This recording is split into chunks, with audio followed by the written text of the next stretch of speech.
Okay, so welcome to today's session. I will be talking about combining multiple tables with joins.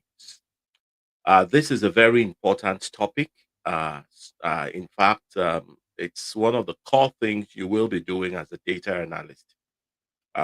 Joins just involves querying multiple tables, writing queries that can retrieve data from multiple tables. So that's basically what joins are. So let us get started with joins. Okay, I don't know why it's okay. So, okay, so by way of an agenda, we are going to introduce joins.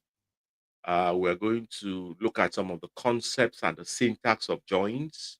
We'll look at things called Cartesian products and what they are. We'll talk about the ANSI SQL syntax. Now, ANSI SQL is the general SQL syntax.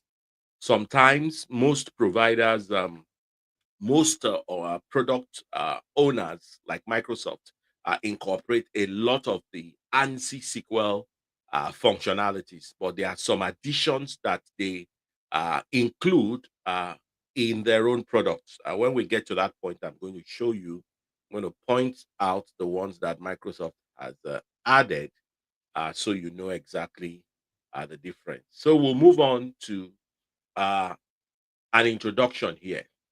Now, so the essence of join is to combine multiple tables together. You pull data from multiple tables. So we are going to be looking at how to write queries and how to retrieve related data using joins. Now, you're going to find out that a lot of times the information you need is not in one table.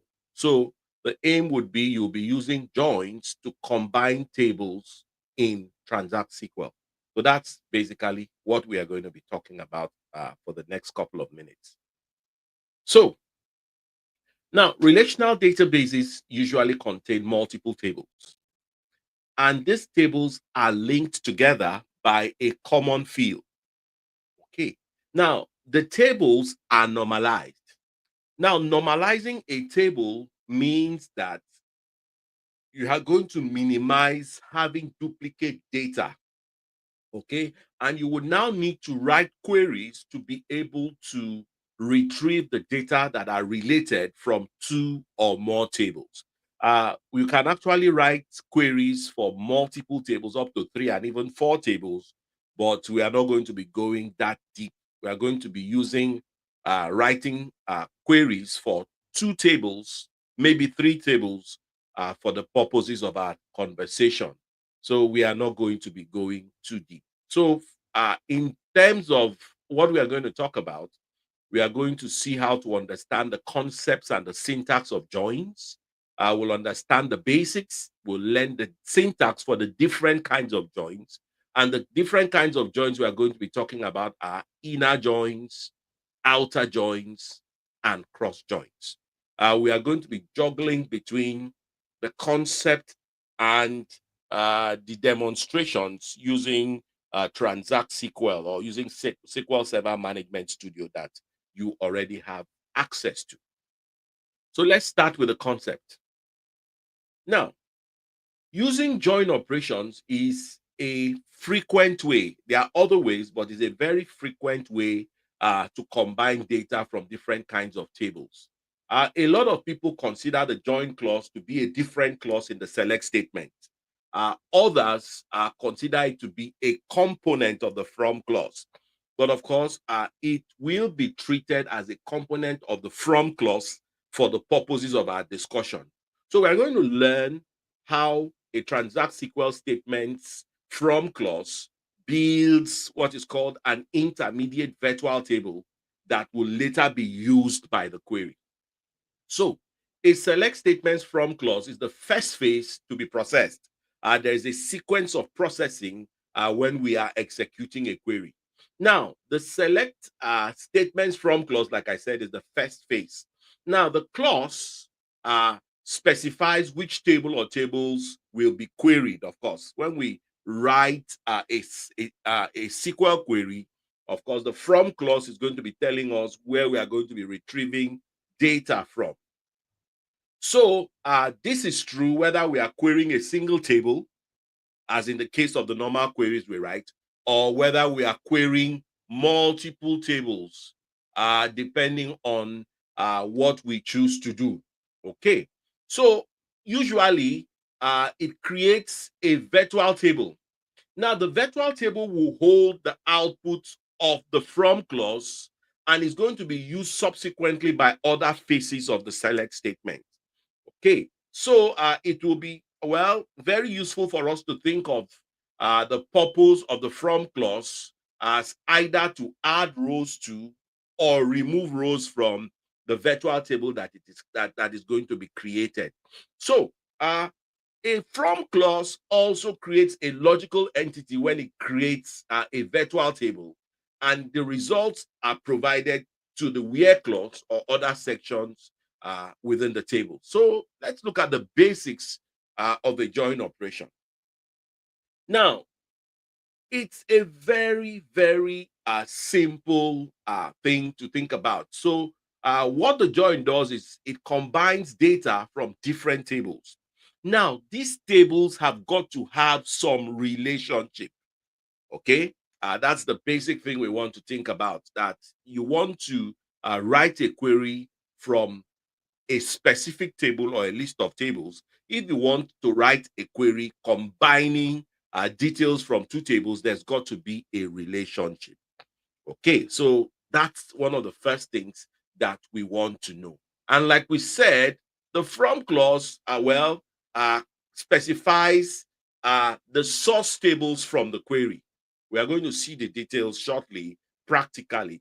And it applies both to single and to multiple tables. So whenever we want to write a query, the from clause will be specifying the query that we want to retrieve information from. Now, we earlier said that there's a virtual table that is created. Now, the virtual table will hold the output of the from clause, and the virtual table is going to be used by subsequent phases like the where clause.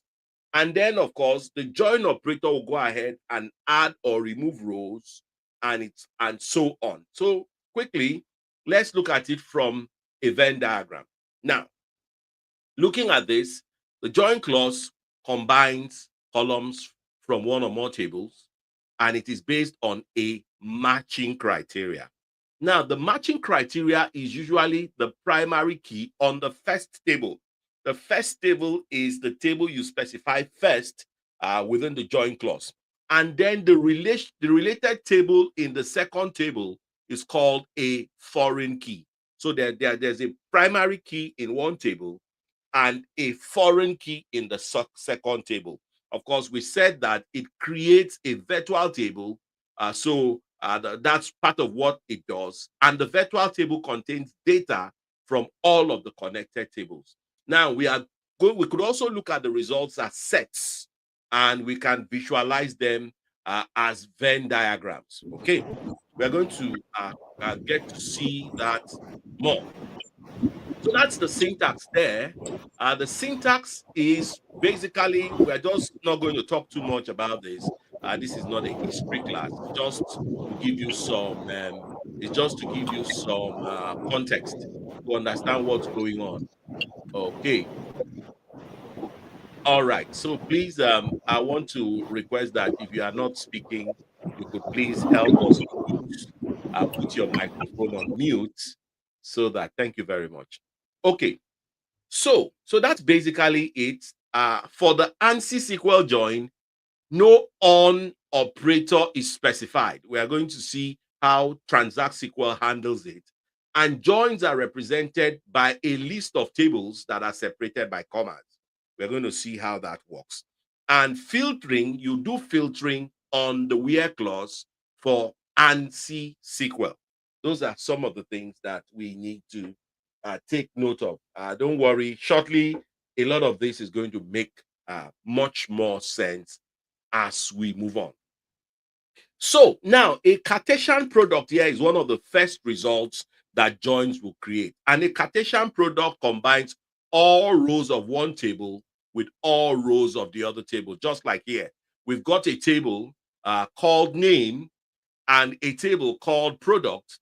So a Cartesian product is going to combine everything in each of these tables to form another table. So we can see here we have Davids with Alice Morton, Davies with crab meat, Davies with Ipo coffee, and then Funk with Alice Morton, and so on. So that's what a Cartesian product does, combining all of the rows of two tables, leading sometimes to unintended results and performance issues.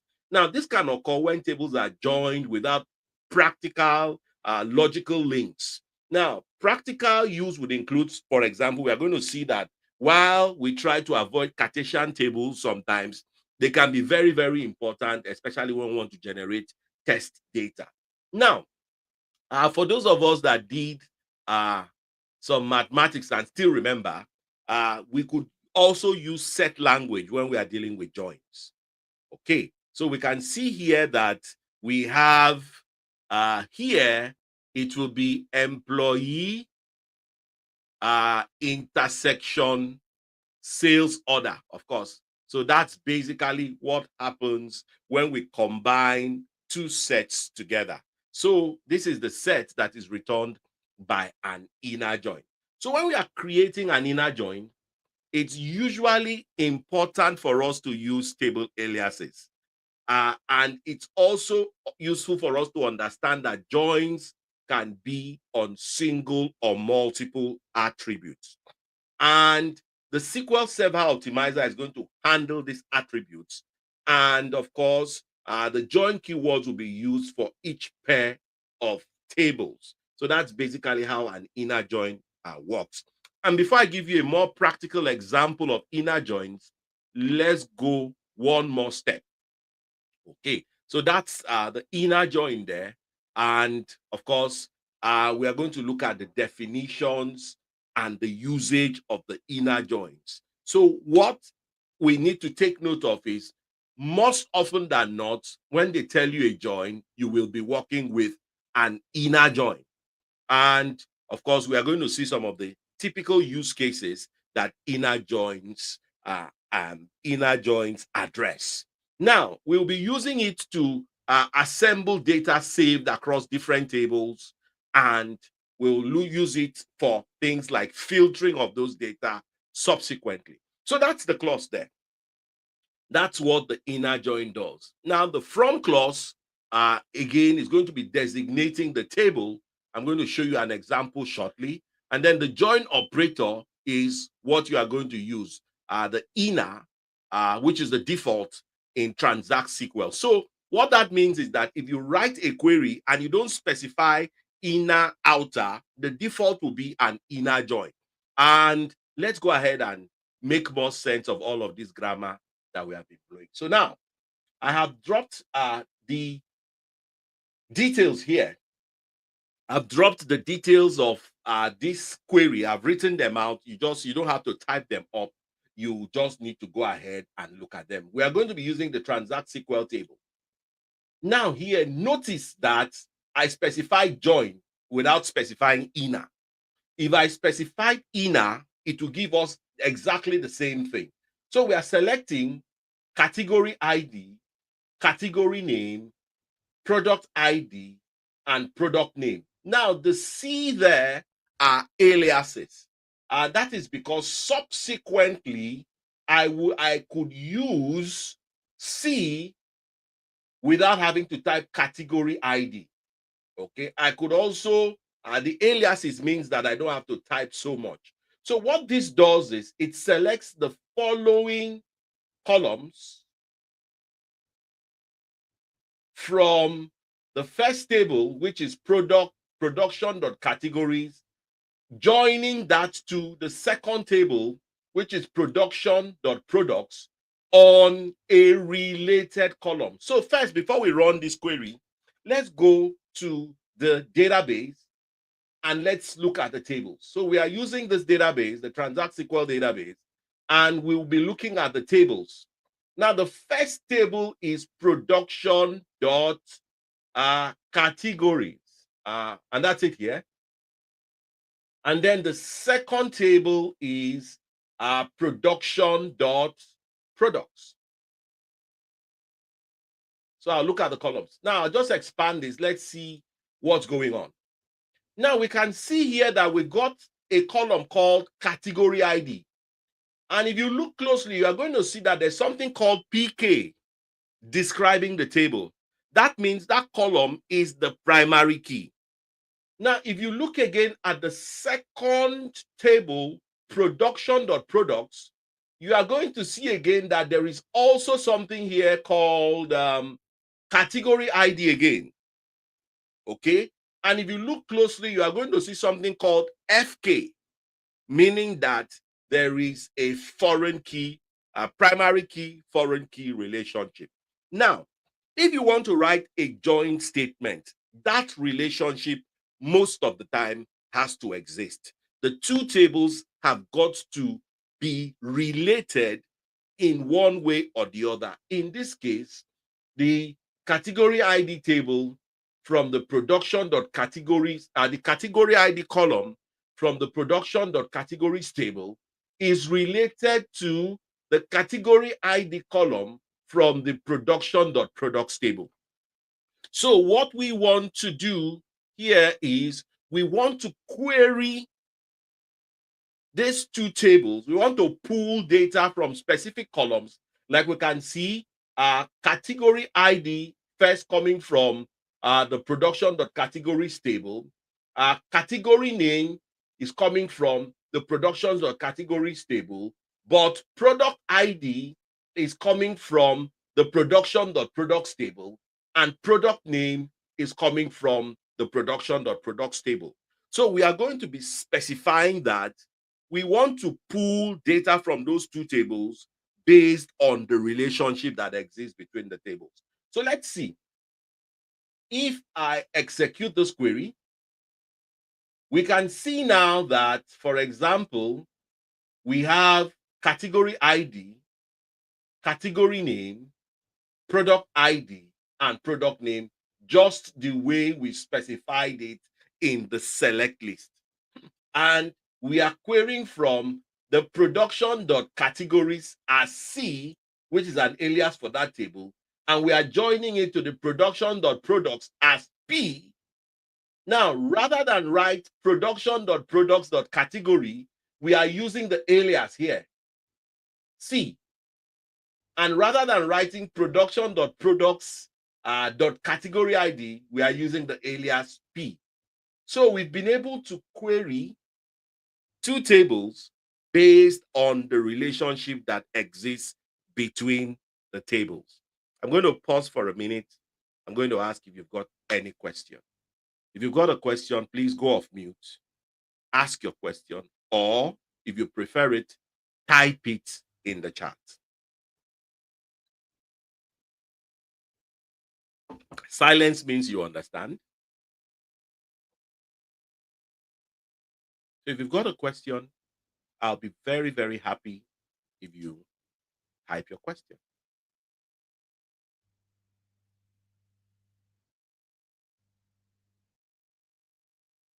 Now, just for emphasis, while you are thinking of the question I want to ask, I'll just go ahead and type inner. And you are going to see here that while I have 69 rows affected, if I put in inner, it doesn't change anything. So I'll go ahead and execute, and my results are exactly the same. Okay, still 69 rows affected. So if the keyword inner, outer is not specified, and we just use join, the default behavior is an inner join. And again, remember the set that this is what it simply means, that if we write a query to pull data from two tables and we specify the inner keyword added to the join, this is exactly what's going to happen. It's going to pull the records that are common to the two tables and return them as the result set. Any question. It's very important that you ask questions.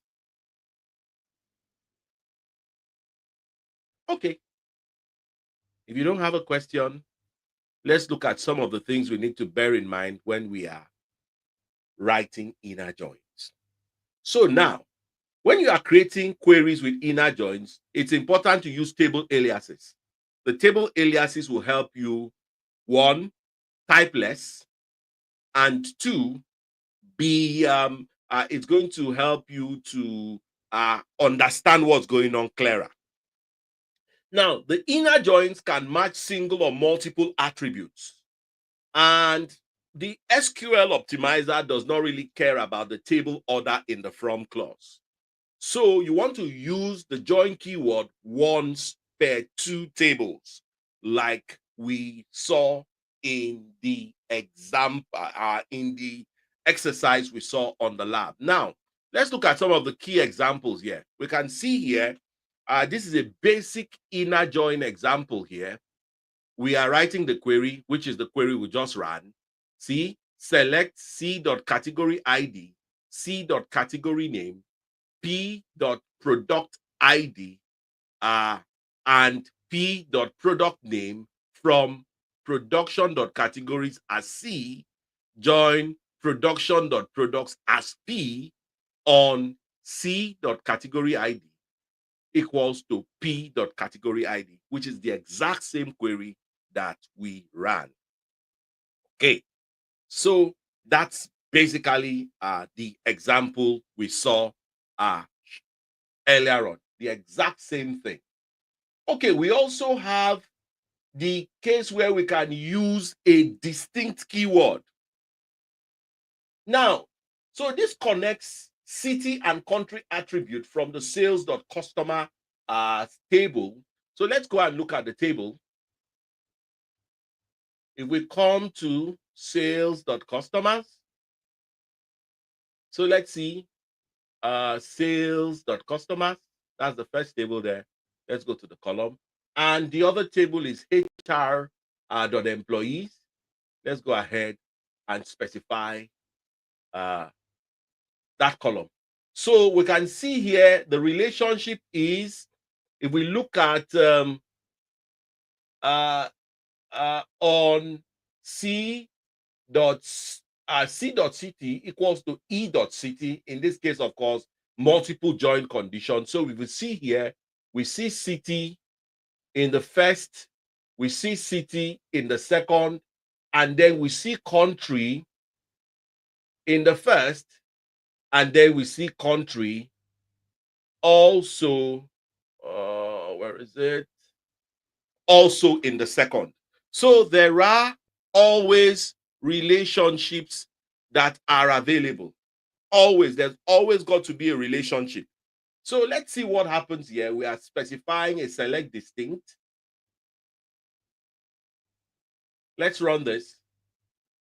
And of course, we can see here.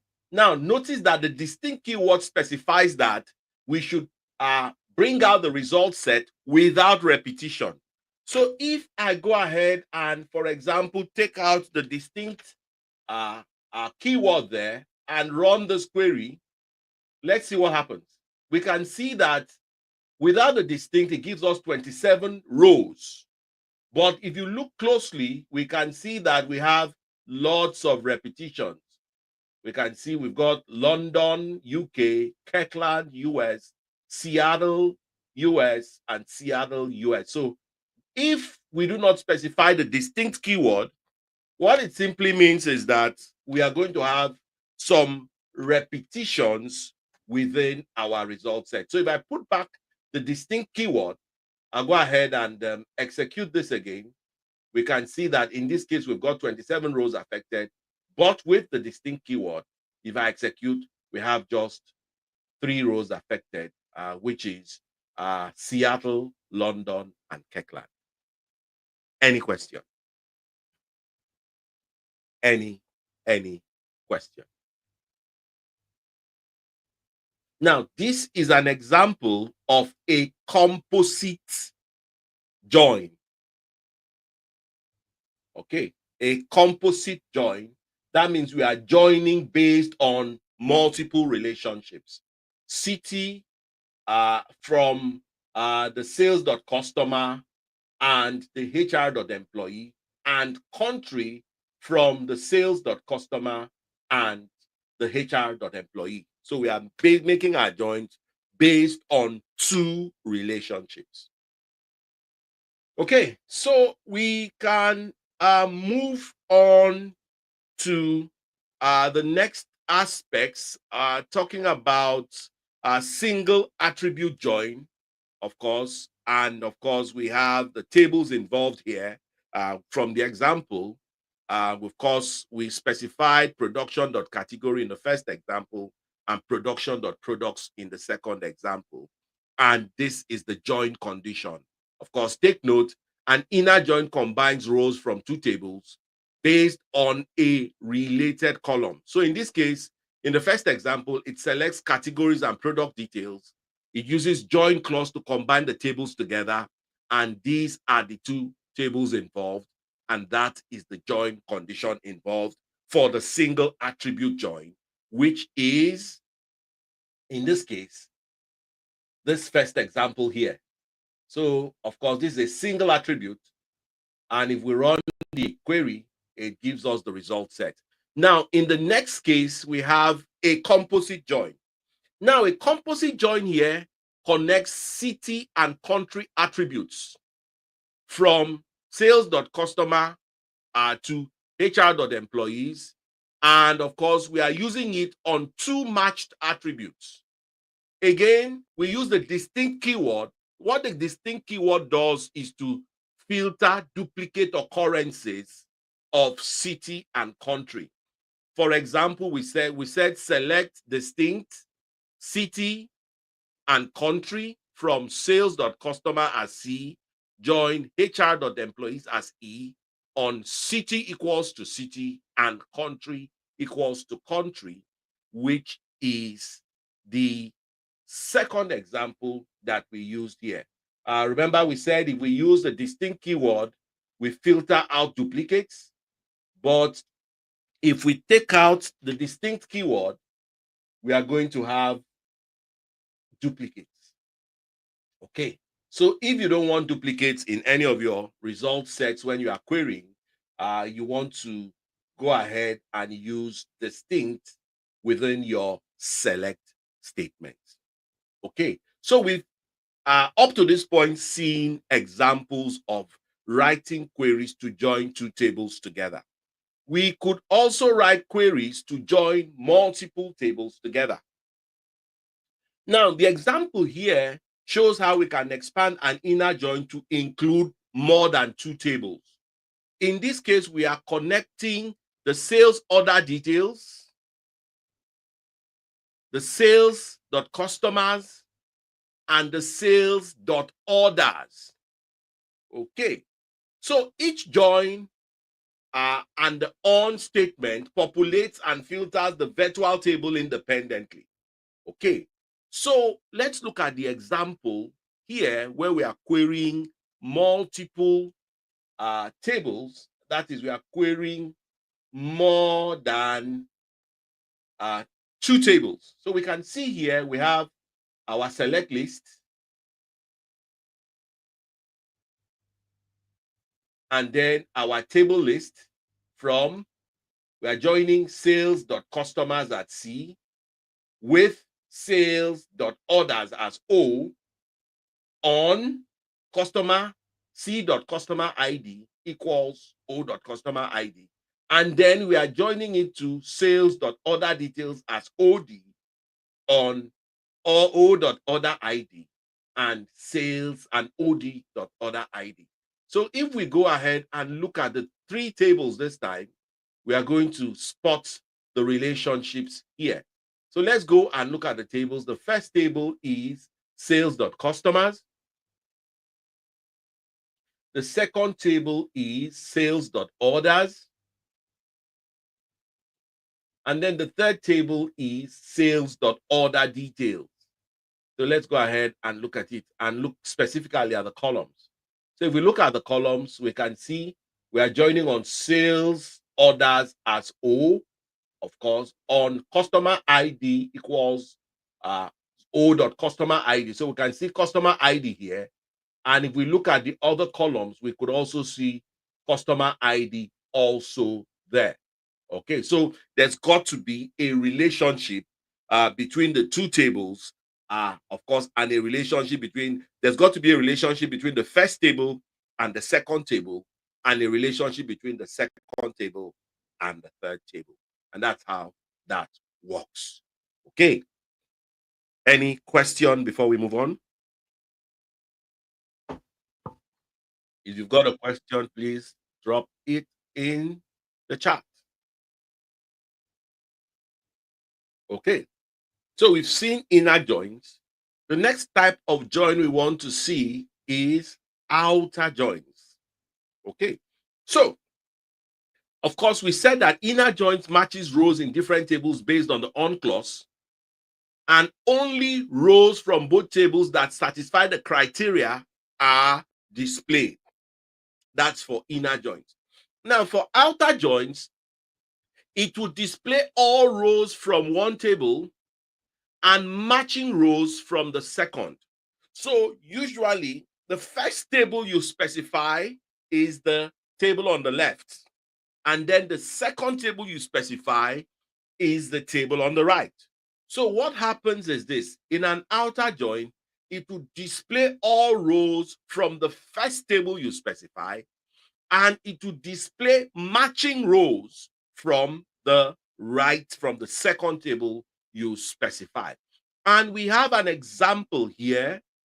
It says we are selecting customer ID, sales order details from sales.customer as C, join sales.order details as SO on customer ID equals to sales SOH.customer ID. This is a typical example of an inner join. And even when we've not specified the inner keyword, what is implied there is it is an inner join. Okay, so that's now for an outer join, outer left join. Of course, we'll see the syntax here. We are selecting customer ID, sales order details from sales.customer ID as C, left outer join, and so on. So let's go ahead and see what that is going to show us in our result set, talking about outer joins. So let's see the inner join result. Now we are working on the same table. Of course, we have the inner join result using AdventureWorks. So remember, we are saying select customer ID, sales order ID from sales.customers as C, join sales.order header as SOH on C.customer ID equals to SOH.customer ID. This is an inner join. So let's see.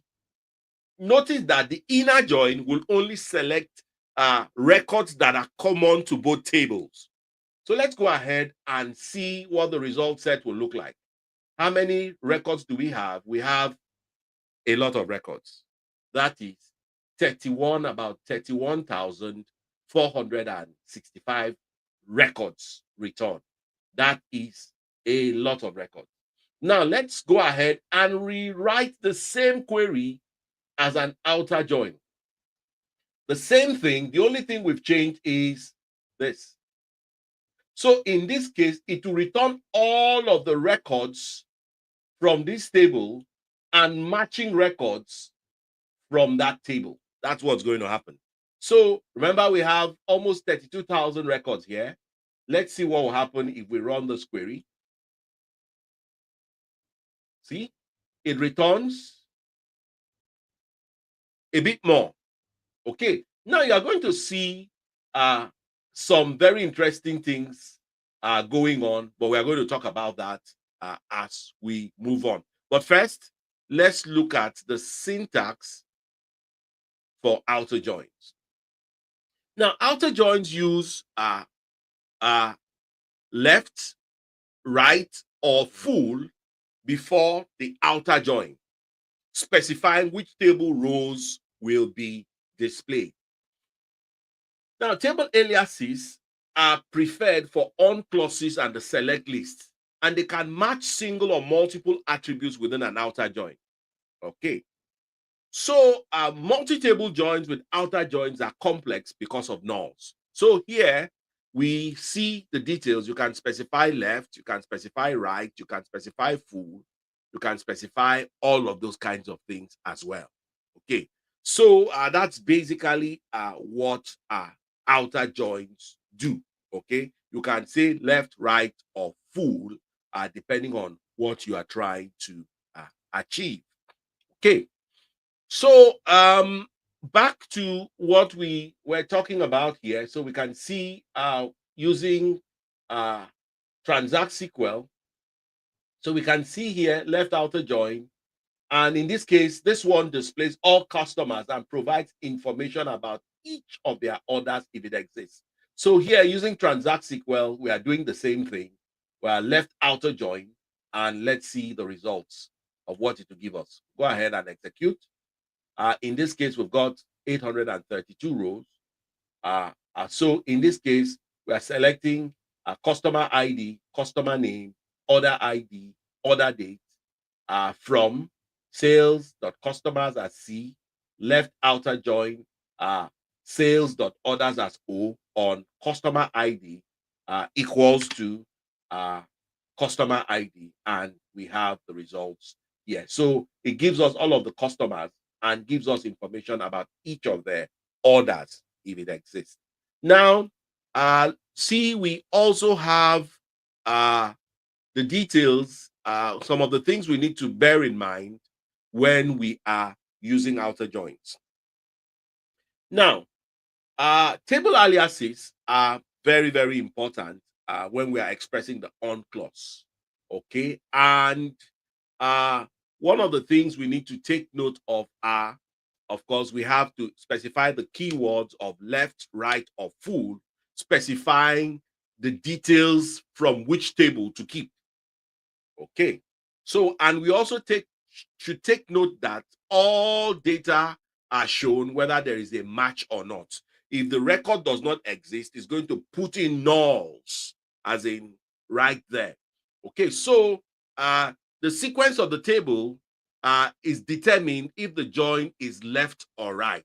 Like I said, the first table you specify is the left, then the subsequent tables or the second table is the right table, as the case may be. Okay, now we have another type of join that we can use, which is called the cross join. Now, a cross join produces a Cartesian product.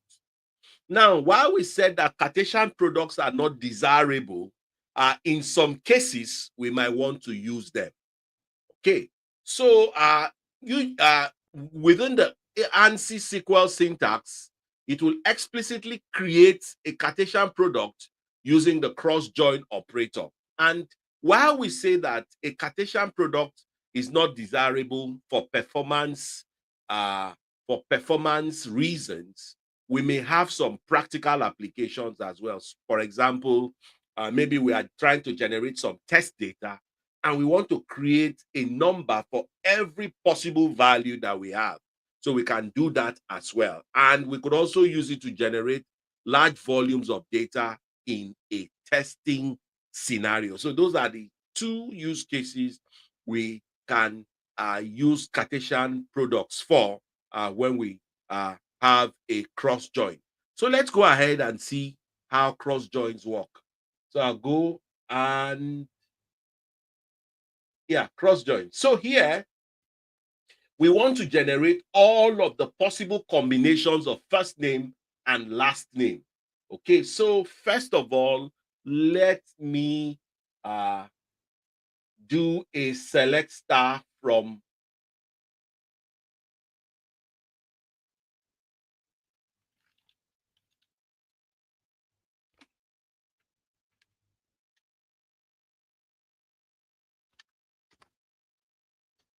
For example, if we select star from HR.employees, let's see. it gives us the details.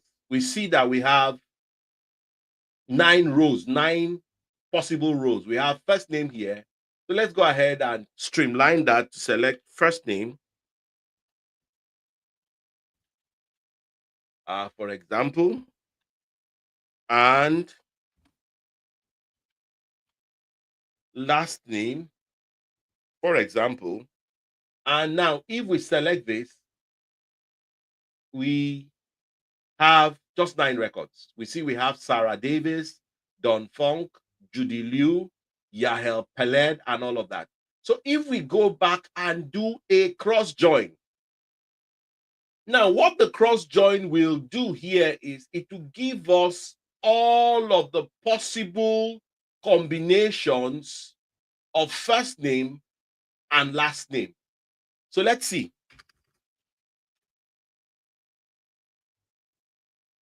So if we go ahead and execute this, we see that while we had 8 records in the first case, let me just execute all.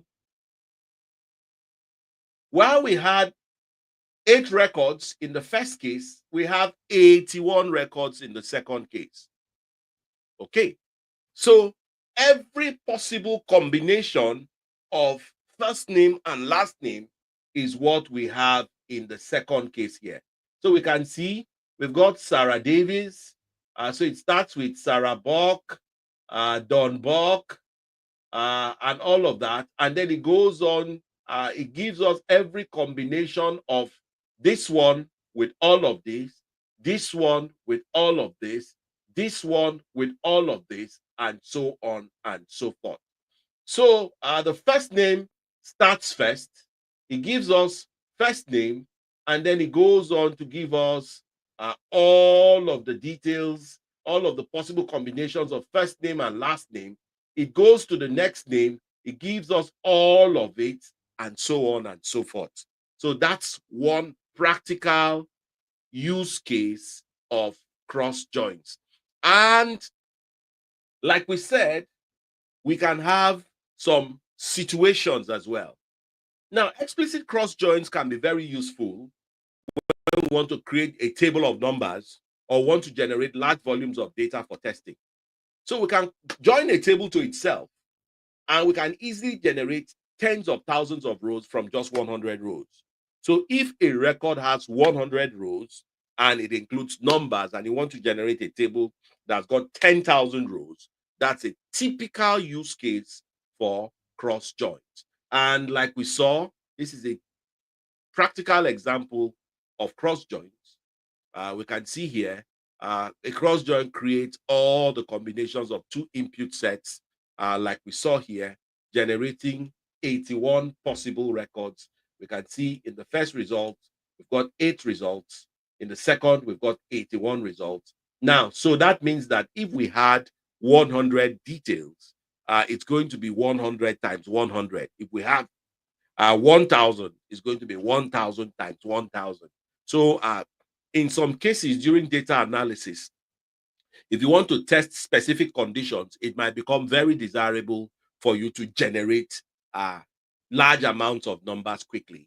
And that is a very, very important use case for cross joins. We also have self joins. Now, self joins here, in this case, of course, we can see here, we are joining a table to itself. Okay, we can actually see what self joins are. Now, self joins allow you to compare and retrieve data from the same table. Okay, and we can see here we have common scenarios for self joins are employee and supervisor relationships. Now, the guidelines would be you are going to be creating 2 instances of the same table in the from clause, and you'll be using table aliases to differentiate between the instance, one instance of the table and a second instance of the table. You will also be using on clauses to filter using separate columns from the same table as well. So let's see how self joins work as we prepare to finish. So we are selecting employee ID. So maybe we should go to the employees table and actually see what's going on there. Let's go to the employees table, which is part of the Transact SQL. I'll go to the employees table. Where are you? Oh, from HR.employees. Okay, that's it there. So if we go to the table and we look at the columns, we can see the details here. So we want to select the employee ID.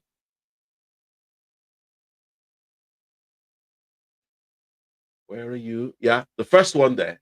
We want to select last name, want to select first name, uh, and we are aliasing it, employee name as emp name, employee title, the ID of the manager, the last name of the manager, and we want to see all of the possible combinations of employee and manager. So let's see the result that this is going to give us. So first, let's come here. I'll just copy this. Let's come here and select star from HR.employees. Okay. So let's see that I'll execute this. So we've got manager ID.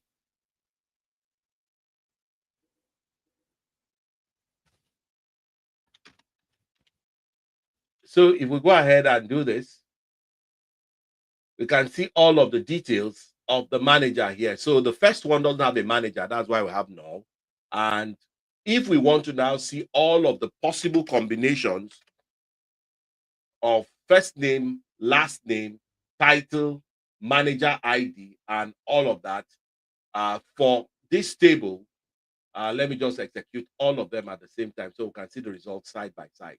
So we can see in the first case, we've got 9 rows affected. And in the second case, we've got 8. And that's because the very first person here is the manager of all of them. So for the second result set, we've got 8. Okay. So we can see all of the possible combinations of employee ID, employee name, and all of those details here. So we can actually join a table to itself in a self join. And so that's basically it for today. If you've got a question, we can go ahead and ask the question. So if you've got a question, drop it in the chat.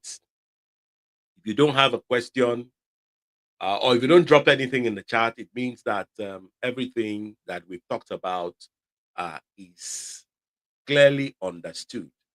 I'm going to drop a link again to the details here, to the folder where all of the files that you require are.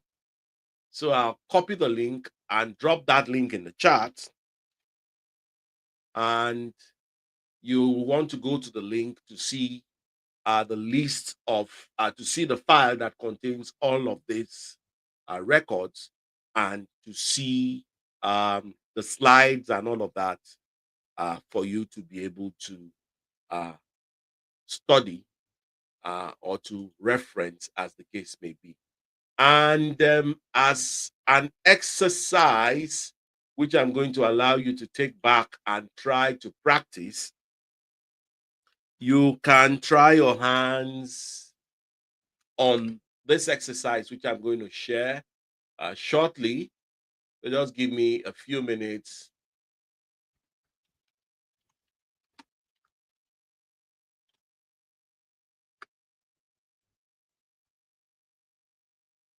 Okay. So yeah, this is, I'll share the screen again.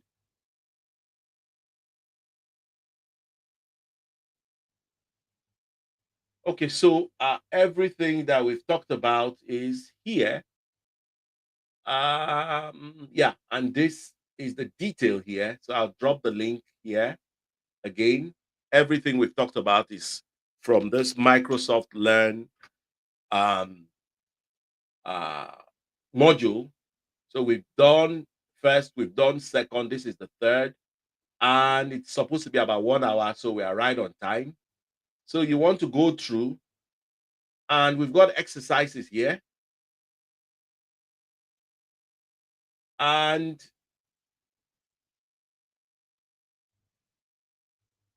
you can go ahead and try your hands on this exercise. Of course, it gives you the query listing for inner joins, for outer joins, for cross joins, and most importantly, try to see if you can do the challenges by yourself. Though at the end, it gives you the solution. So you can go ahead and try the challenges and see how many of them you were able to get. Now, most importantly, I'll just close this. It gives you a knowledge check. Why it's not showing is because I've done mine already.